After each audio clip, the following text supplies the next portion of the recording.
আসসালামু আলাইকুম এভরিওয়ান, সবাই কেমন আছেন? আশা করি সবাই ভালো আছেন। আজকে আপনাদের সাথে আরেকটি রেসিপি শেয়ার করার জন্য চলে এসেছি। আজকে আপনাদেরকে বিকেলের চায়ের আড্ডা এবং বাচ্চাদের টিফিনের জন্য খুবই মজাদার একটা স্ন্যাক্স বা নাস্তা তৈরি করে দেখাবো, যা বাচ্চাদের টিফিন এবং বিকেলের নাস্তা জমে যাবে। আজকে নুডলসের পাকোড়া তৈরি করে দেখাবো।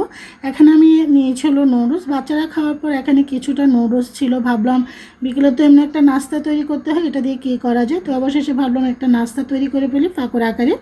এখানে আমি 1 কাপ নিয়েছি হলো আলু, গ্রেট করে নিয়েছি, 1 কাপ পেঁয়াজ কুচানো, আর 10-12টি এখানে কাঁচামরিচ, 2 প্যাকেট ম্যাগি মশলা, স্বাদ অনুযায়ী লবণ। আর কোনো কিছু দেওয়ারই প্রয়োজন নেই, কারণ এখানে আর অতিরিক্ত কোনো কিছু দেওয়ার প্রয়োজন আছে বলে আমি মনে করি না। কারণ এখানে প্রত্যেকটা জিনিসই কিন্তু অতিরিক্ত দিতে গেলে খেতে ভালো লাগবে না।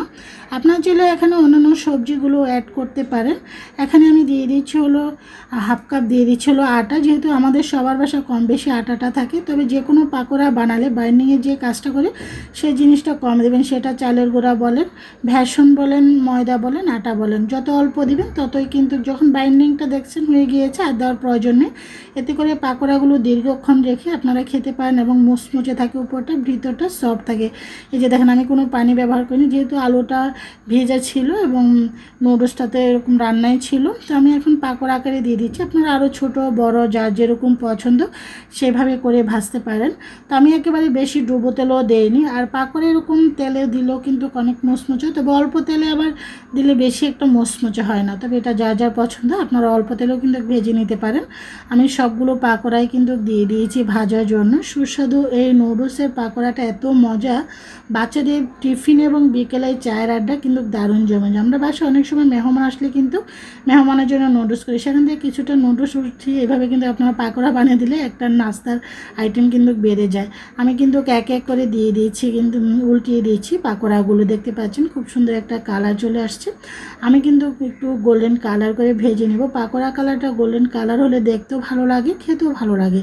তবে যে কোনো খাবার আমার কাছে দেখতে যদি ভালো লাগে, সেটা আসলে খেতে তো অনেক মজা, আর খাওয়ার থেকে দেখতে অনেক সুন্দর লাগে। তো আমি সবগুলো পাকোড়াই কিন্তু এক এক করে উল্টিয়ে দিয়েছি। তো এভাবে করে সব উল্টিয়ে দেওয়া হয়েছে। আস্তে আস্তে করে খুব সুন্দর একটা গোল্ডেন কালার দেখতে পাচ্ছেন চলে আসতেছে। তো আশা করি আপনারা এরকম নুডলস যদি বাচ্চারা খায়, অনেক সময় দেখবেন টিফিনে কিন্তু বাচ্চারা যখন নুডলস নেয় সেই নুডলসটা কিন্তু বাসায় নিয়ে আসে।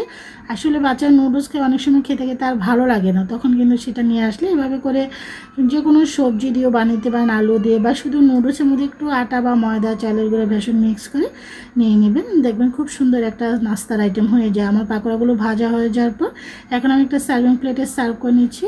আশা করি আপনারা এই লোভনীয় পাকোড়াগুলো পরিবার পরিজন উপভোগ করতে পারেন। আমি এখানে টমেটো সস দিয়ে সার্ভ করছি, আপনারা সালাদ সস বা চাটনি যে কোনো জিনিস দিয়ে উপভোগ করতে পারেন। আর দুধ চায়ের সাথে তো দারুণ জমে যায়। আমি এখন একটা খেয়ে দেখাচ্ছি, আলহামদুলিল্লাহ অনেক মজা হয়েছে। আপনারাও ট্রাই করতে পারেন। সবাই ভালো থাকেন, সুস্থ থাকেন। আল্লাহ হাফেজ। পরিবার পরিজন নিয়ে লোভনীয় এই পাকোড়াটা উপভোগ করতে